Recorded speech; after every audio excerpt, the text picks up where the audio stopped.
বৃষ্টির জমা জলে পাট সহ অন্যান্য সবজির ব্যাপক ক্ষয়ক্ষতি, কৃষকদের চিন্তায় মাথায় হাত। সারা রাজ্য যেমন এক তাপপ্রবাহ চলছিল, সেই তাপপ্রবাহ থেকে স্বস্তি পেতে সারা রাজ্য যেমন বৃষ্টি হচ্ছে, তেমন বৃষ্টি মুষলধারায় হয়েছে নদিয়া জেলার গোপালীপাড়া গ্রামে। আমি এখন দাঁড়িয়ে আছি, আমরা নদী গর্ভেও না, সমুদ্রেও না, আছি আমরা গোপালীপাড়া মাঠের কৃষকদের আজকে জমিতে দাঁড়িয়ে আছি। এই জমিতে আমি দাঁড়িয়ে আছি এক হেঁটু জলে। আজকে আমার ভিডিও জার্নালিস্টকে দেখাতে বলবো যে এই গোপালীপাড়া মাঠের কৃষকদের কি করুণ অবস্থা। তারা আজকে পাট চাষ করেছেন, কিন্তু এই পাট কেবলমাত্র এখনও 2 মাস থাকার কথা খেতে, তারপরে বড় হবে, তারপরে চাষিরা সেই পাট কাটবে এবং পচাবে। কিন্তু পাটের অঙ্কুর হয়ে কিছুটা গাছ হয়েছে, আর এখনই অঙ্কুরে বিনাশ বললেই চলে। সেই রকমই বিপর্যয় দেখা দিল মাত্র 2 দিনের বৃষ্টিতে। করিমপুর 1 নম্বর পঞ্চায়েতের অন্তর্গত এই কৃষি প্রধান গ্রাম হচ্ছে গোপালের পাড়া। এই গ্রামে পাট চাষ হয়, সেই সঙ্গে চাষ হয় কলা ও পটল, অন্যান্য সবজির।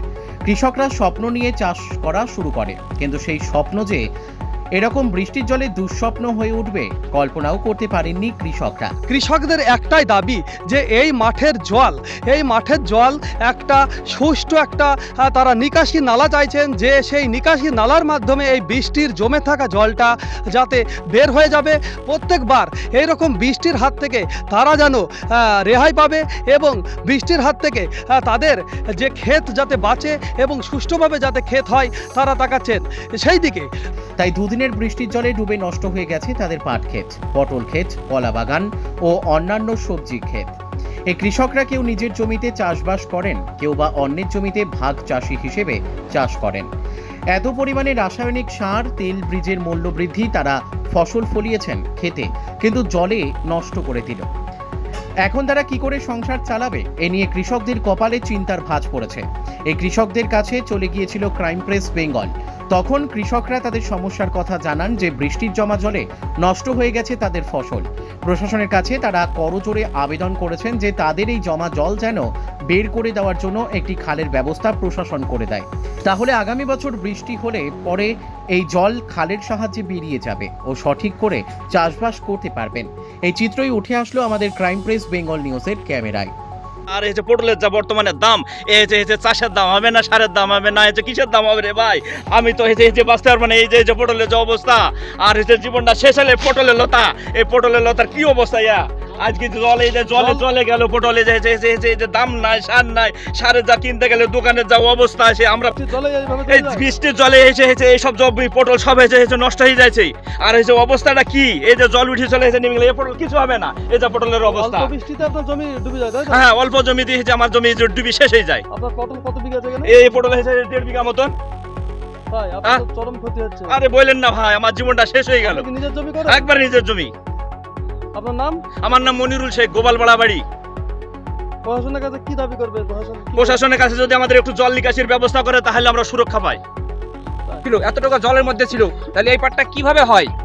আমাদের যে এই যে পাটটা হবে, এই পাটটা তো যা ক্ষয়ক্ষতি হয়ে গেছে, এ তার হবেই না। পাট তো এমনি আপনাদের চাষ করতে গেলে প্রচুর খরচ। এই পাট ধরেন আমরা এই পটল লাগিয়েছি, পটল তো এমনিতে দাম নাই, তারপরে আবার ওই 2-3 টাকা কেজি পটল, সে পটল তো যা হয়েছে, তারপরে অনেক পরিশ্রম করে, খরচ করে, পয়সা খরচ করে পাট করেছি।